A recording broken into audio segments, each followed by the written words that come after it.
Numismatics is a study of coins. Broadly, it encompasses coins, banknotes, tokens, medals. Basically, it's currency which was in circulation from ancient times to what is been circulating currently.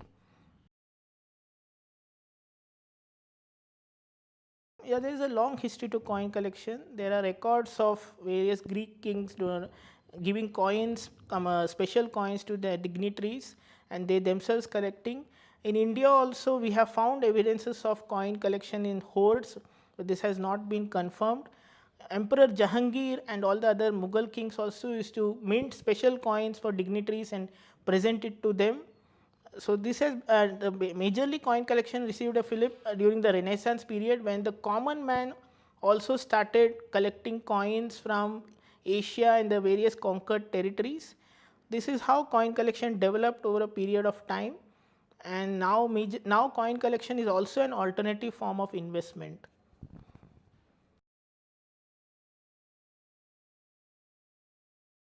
Coins basically tell you the history of your own country or place. Coins also help researchers in studying various excavation sites. Maybe you will not know what is the excavation site, but if a coin is found, then you can tell with certainty that this excavation site existed during this particular period.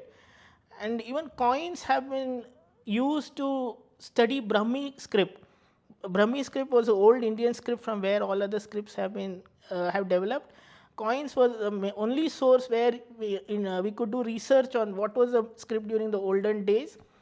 So coins have played a very important role in studying, especially the history of India, as there is no written records uh, of what happened maybe 1,000 years back. Why is coin collecting exciting? For me personally, I was passionate about history, so coins help me in connecting history. And when you hold a coin, maybe in school we used to write essays on autobiography of coin. So when you hold a coin, you start relating where it has come from, how many hands it must have passed through, what had happened with the coin. So a common man handled this coin. So that has been most exciting for me, and I could connect history and coins more accurately. Student of economics also learns about what is happening in the past 100 years, maybe inflation and whatever is happening. So then you come to realize that why is a smaller denomination coin going out of circulation, and even up to 1940s, up to the Second World War, silver coins were in circulation. So now there is no silver coins. This is because silver value became so much that minting a silver coin became expensive. Whenever a coin comes into circulation, the government has to make money. So, and even the gold standard, if you have heard of it, the currency was linked to gold prices. That has gone out from 1974 onwards. So for all the economic student, these things, when you see the coins practically, then you realize why it has been happening this way. Because in the currency notes of olden days, the British India currency, what we call, it is written, I promise to pay the bearer equivalent in gold. Now it is not written like that. Now only the RBI is promising you that this is the value. So then you realize why this has been happening.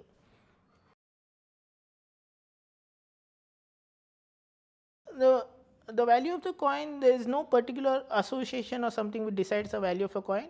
Basically, it is a supply and demand. If there is a huge demand for a particular field of interest, like say Mughal coins, then the value of the coin shoots up. Some coins which may be rare but they may not be popular, then the value of the coin is not great.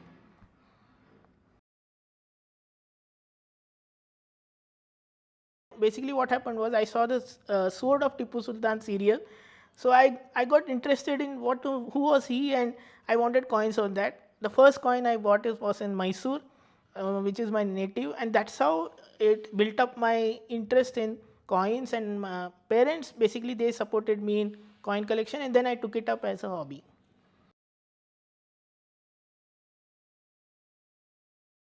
Earlier days there was no internet, so I used to meet people on the roadside, collect coins, or friends used to give me coins.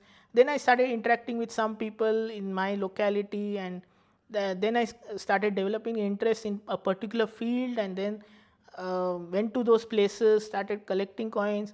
Earlier days, I also got fake coins. I was also cheated, but then I decided, okay, let me learn more so that I don't get cheated. So that's how I started taking a keen interest in this, and even learned Arabic, Persian script, so that I could read what was written on the coins. So this is how I developed the hobby. This was just a pure passion of history and numismatics. I was always fascinated with history from a young age. So I thought, let me learn more about this. Then the joy of holding a coin which is many years old and minted by a particular king. So that's how I developed my interest in collecting these coins.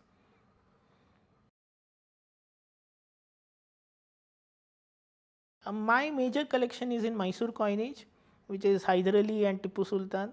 So I have gone into that seriously, collecting all the coins which have been there, as far as possible, more into copper coins. So I have started doing research on that. I have published some articles in some books. So that's how I have taken it up seriously, a particular field.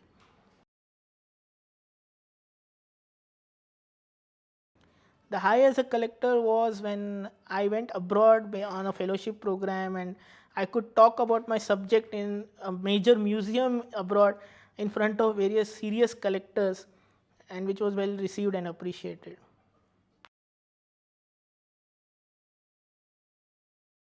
When one starts collecting coins, don't spend a lot of money. Maybe what coin is in current circulation, start collecting them. Then slowly start reading on coin collecting on the internet. Internet has been a major source for this information. Every state and every major city has a numismatic society. Join them, talk to people. Elders will definitely help you in collecting coins. Start interacting with your friends, maybe exchange simple coins, foreign coins or something. And once you decide that I will collect coins of this period, then maybe you start buying books of those catalogs available for each dynasty or each time frame, and then you can take it up professionally and invest money in that.